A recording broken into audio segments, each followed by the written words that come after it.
And at that, I'm going to turn it over to Q&A if anybody's got questions of our speakers. Looks like we got one moving. Nope. Do you have a question? You want to? Nobody's got a question? Ah, here comes one. All right. There's a mic right here. Everybody gets bonus points at the end of the session. That's right. No test, no test. It's rather comment. Do you hear me? Yes. Yeah. Not? They don't hear. Is this mic on? It's on. Yes. Yep. I would like to thank Wayne for his presentation. I'm a professional historian, and I'm pretty sure if I had to held this presentation, it would have been much more complicated. You were very clear and illustrious, and you touched a range of important factors, and I just wanted to add one moment, and that is that practically all Russian rulers since the time of Catherine the Great, they were pure Germans.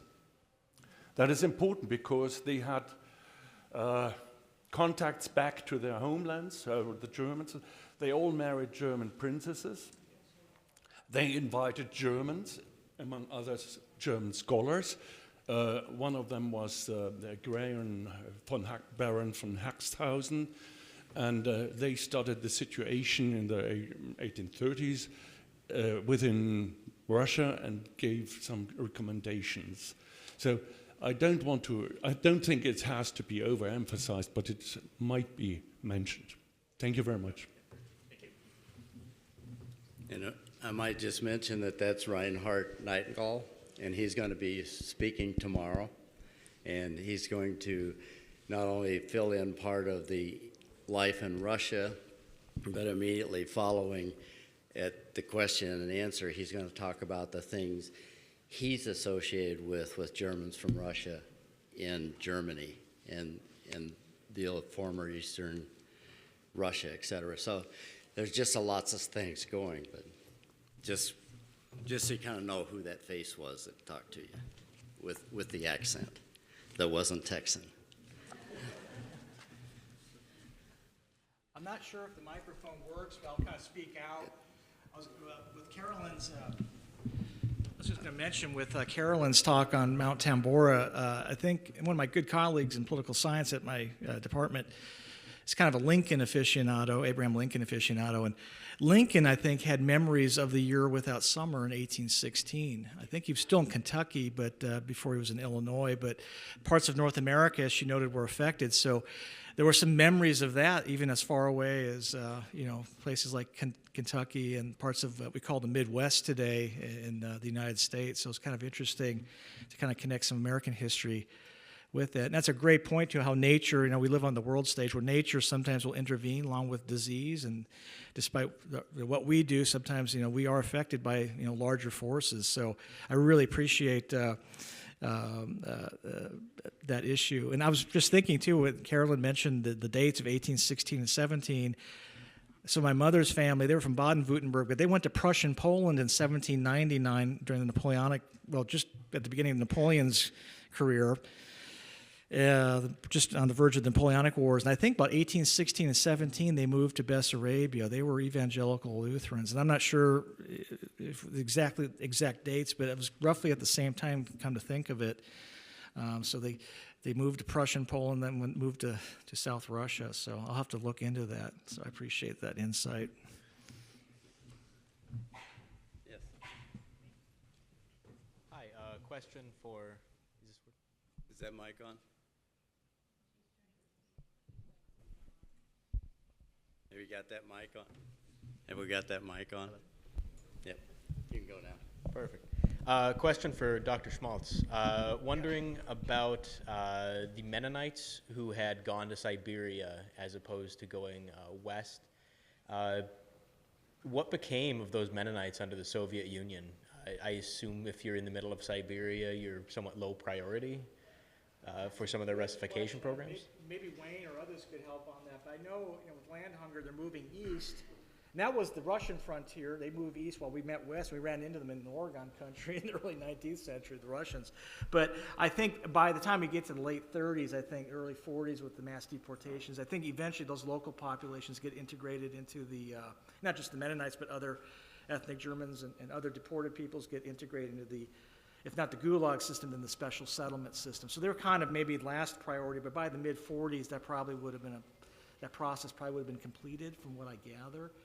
That's a good question, because they probably were more low priority initially, because they are kind of out in the boonies a little bit, aren't they? And Wayne might be able to add to that. Yeah, quite a few later, after the reunification of Germany in the 1990s, many of them took advantage to come to Germany. There are significant Mennonite enclaves of Mennonite peoples now today in Germany that were former Soviet Union.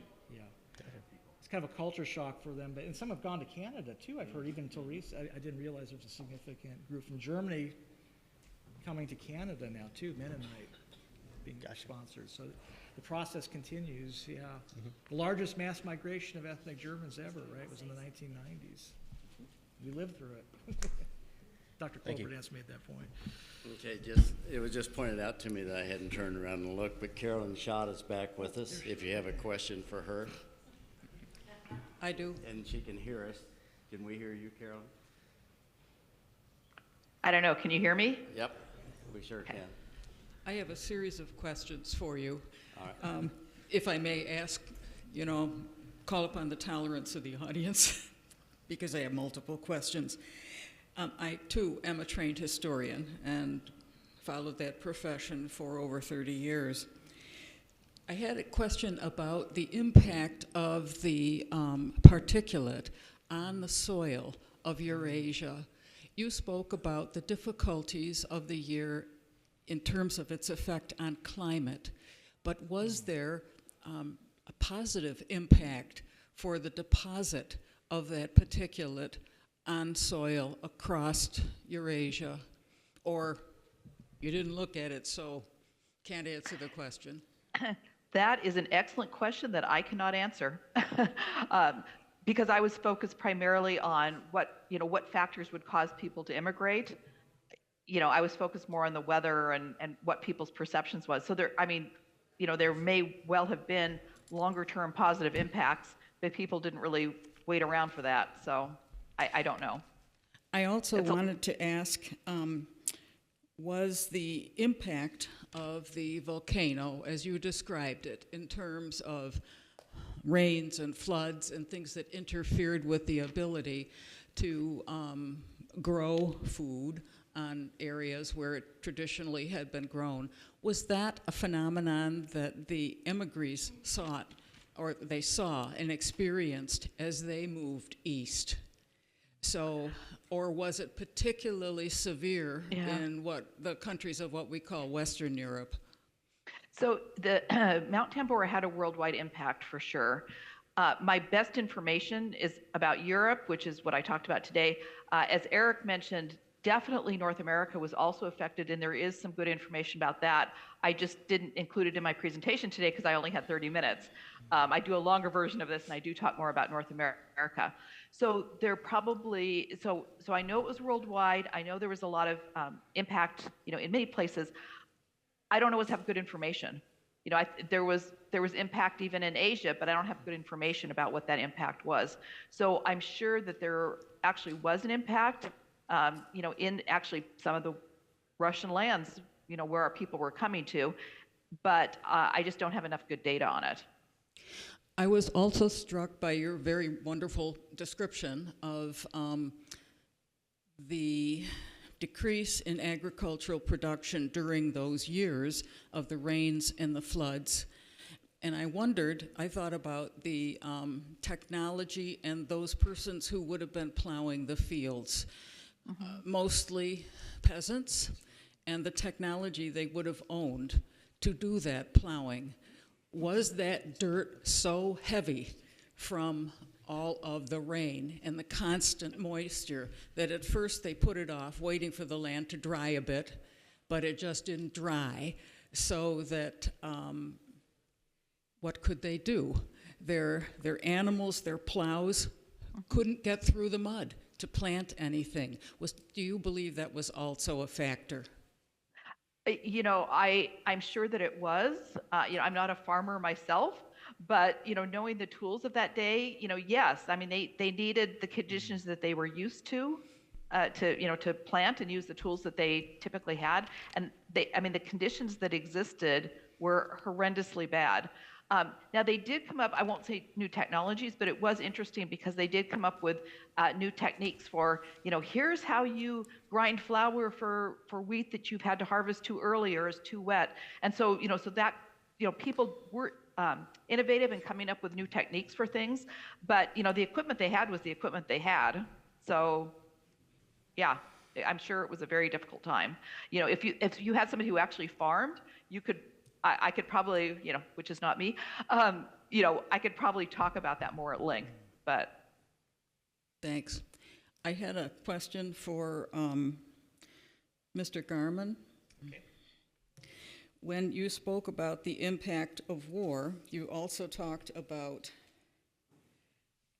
assets that German colonists had to demonstrate that they had in order to be accepted by the country to which they were to immigrate. What were those assets that they, and who determined whether or not they had those assets or enough of assets to pass the test, so to speak? When I read the manifesto, they said it was 300, I can't remember the monetary unit at the time, but this is under the Alexander I manifesto. So it was 300 something that they had to have. And that was in currency? Monetary value or equivalent assets that they were bringing. That was sort of the. So that the documentation that you saw didn't really give you any more specific. No, it didn't go into a lot of detail, and who measured it? It seemed to be like a lot of things with the Russians. The law says one thing, and the implementation gets a little fuzzy, you know. So I'm not sure how much how much it was enforced, but it's definitely the immigration agents at the border that were enforcing that. It was interesting to me that they wanted families, and they wanted to make sure the men were married. So they must have had problems with single men that weren't doing well, and they didn't want immigrants going to the cities. Okay, so a family traveling to this checkpoint, so to speak, couldn't get a yes or no until they got there? They were informed, I believe, at the time when they left Germany that they had to have this requirement. Yikes. Yeah. And I have just two more questions, if the audience will tolerate me. These are for Mr. Schmalz. Will you be presenting later on more information about the Mennonites who were sent to Kyrgyzstan by Stalin? I won't be talking at this convention on that topic, but definitely, you know, by 1989, the Soviet census, you had nearly 1 million ethnic Germans living in Kazakhstan, including some Mennonites. Yeah, and they were working the mines. Yeah, and that was kind of the relocation. I kind of call it the Oklahoma kind of the Soviet Union, you know. Entering into a different profession. Yeah, but I know we have, Lena's going to be giving some talk about her experience in Kazakhstan, and I think on Friday, growing up as ethnic German in late Soviet period. Dr. Brown will be too, yeah, Michael Brown. Can you see a scenario of, among the Mennonites, of people bringing in these productive colonists, the colonists being successful at being very productive, which makes them exceptionally tempting to grab their assets when you want to wage a war in Central, you know, a war east in Central Asia, and then demonizing the very group that you send over there to justify the fact that you've taken their assets? That's a great question. It's kind of human nature, isn't it? Successful groups that stand out for one reason or another. It's not just segments of our group. Yeah, that's always that can be a concern. Yeah. Yeah. I think in Latin America too, in some cases. What we've done to Native Americans in this absolutely. country. Yeah, absolutely. And I want to say, I'm done with my questions, but I just want to tell you, I am the daughter-in-law of one of the German soldiers who attempted to escort long trek colonists Oh, wow. back from the east. Wow. Small world. He Appreciate it. became what was called in Germany a time witness, and okay. told his story to groups in high schools, Oh, wow. in senior centers, in a variety of areas, and he was extremely honest about what he saw, and the crimes were not just with the Russian soldiers. Oh, sure. Absolutely. Yep. That would be an important memoir, too, that could be published down the road if it's written. Unfortunately, we lost him before that got accomplished. Yeah. I appreciate that very much. Yeah. Thank you all for your presentations. Great questions. Thank you. Hi, my name is Tanya Schell. I have just a brief comment in response to the young man who was inquiring about Mennonites in Siberia or Soviet Union in general. And I wanted to point out or bring up the name of a researcher in Canada. Her name is Eileen Friesen, of Mennonite background herself. Dr. Friesen is researching on Mennonites who did that trek in the 1920s through Amur River and China and tried to get out. And then she also wrote a book about it. And she has connections with modern day Mennonites in Siberia. She has visited some of them in Omsk region in Western Siberia. So yeah, if you need a correct spelling of her name, just come find me and I'll tell you. Yeah, she's a wonderful, wonderful researcher, and I hope that there's going to be more work on this subject coming out of Canada. Oh, Thank yeah, you. Eileen, yeah, that's great. Great reference. She was at the Madison Symposium last fall, had a chance to visit with a fantastic presentation, and she spoke at Bethel the year before I did. So yeah, I'm glad you mentioned that. Thank you so much, Tanya. Excellent. Yes, Lena. Hi, my name is Lena Wolf, and I'm representing Germans from Kazakhstan here. And before that, my ancestors are Germans from Ukraine, just to state. But my question is actually just, and this is what Tanya now mentioned a bit, it's about the name of this book. I missed it, about the Amur River and where it was published and how to get it, because that sounds highly interesting. I can pull that source for you. Because I'll have to you double said check. it was published in German, which surprised Yeah, it came me. out like in 1946, I think, if I Yeah. recall. So fairly early on. Yeah. But if you get back to me later, and I'll get that source for you. It's online as well, but definitely I can do that for you. And just another thing, just as you were talking, and it just reminded me about the Mennonites in Ukraine, where my family came from. And just as one of the stories, because I know that my father, the orphanage where he grew up, that used to be a Mennonite school. So the whole village, before the Second World War, there were about 900 people, and that's in Zaporozhye. It was a Mennonite village. And then when the war started, we actually don't know what happened to them, but nobody from the village remained, so we assume either immigration or deportations or executions. So none of the Mennonites remained, but I did find it always quite interesting that that school, Mennonite school, was used for the orphanage.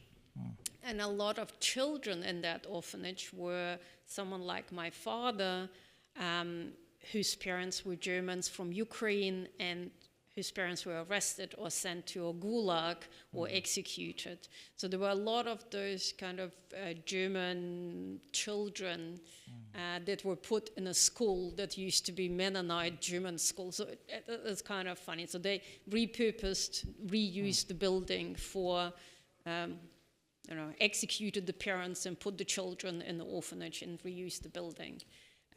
So it's just that. It just came to my mind because we were talking about Mennonites. My father still talks about the Mennonite communities in Zaporozhye. Interesting. It's part of their Where he- legacy in a way. Kind of lives through your father. That's interesting. Yeah. Very touching. And just a very short note it's to say, in London where I live, I came across part of the running club, and there was a girl from Paraguay. And usually people introduce themselves and they say, I'm from Paraguay. And then I have always this very long story to tell where I'm from, because it's impossible to say it in one sentence. So I told her I'm a German from Russia, kind of assuming I would have to explain now what it means and who are those people. And actually I'm from Kazakhstan, but I was born somewhere else, and so on. And then she said, "Oh yeah. So are you Mennonite? Are you Russian German from Mennonites? Because we have a lot of them in Paraguay." Yeah. I was stunned. Yeah. That was my very first time meeting someone from Paraguay, and she knew straight away who Russian Germans are. And she told me the name, and she told me, "Oh, they're all Mennonites." So that just came. They're to everywhere. I keep running into them. So that's why I'm so interested in them. Yeah. It's wonderful, but they are spreading the knowledge about us. So Yeah. it made it easier to explain who I am, even though I'm not Mennonite, but people would understand what it means. Multiple diasporas. Yeah. Great point. So we've just had a preview of tomorrow. We have both Lena and Tanya are speaking tomorrow, and they're a part of our international club. So now you kind of have faces to go with names that are going to be speaking to you on very top subjects tomorrow. I think I don't see anybody else standing up with a question. So we thank you guys. What's that?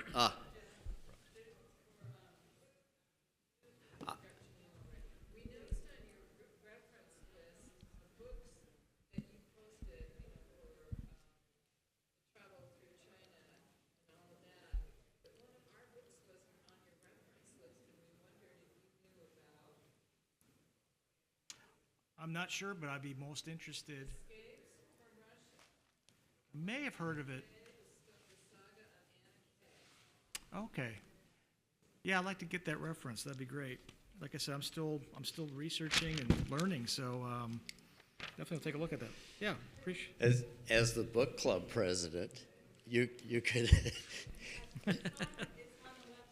absolutely. I'm just saying, make sure you get with Eric. Yeah, that'd be great. 'Cause- Absolutely. The more the better. Sherry Earl. All right. Any other pieces? And we do appreciate that. One more? All right. My name is Stefan. I'm here from Chicago. I'm in the furniture business, and I do a lot of business with a large company in Holmes County, Ohio. And it's an Amish company, and they have some Mennonite backgrounds. And one of the stats, they had given me a book to read, and I don't remember the name of the book, but I remember reading distinctly that the Mennonites were approximately 1.5% to 3% of the population, but they were producing 65 to 70% of the manufactured goods in Russia. Can somebody explain how that's possible? Because it just intrigues me how industrious and entrepreneurial these people are, and yeah. I can address that a bit. Yeah, the Mennonite colonies economically were far more influential than their population would dictate. What was happening in the Mennonite colonies is they were getting into restrictions when you get to later on in the 1800s, restrictions on land purchases. Right. And so the Mennonites turned, the ones that did not immigrate, turned to industry, and particularly farm implements. And the list is dramatic. If you research into how much of the farm implement manufacturing in Russia was done in the late 1800s, it's surprising to me how many of the German Mennonites were involved in that, in German Mennonite colonies. So that's probably what you read about. It's an incredible number. Yeah. Okay, thank you.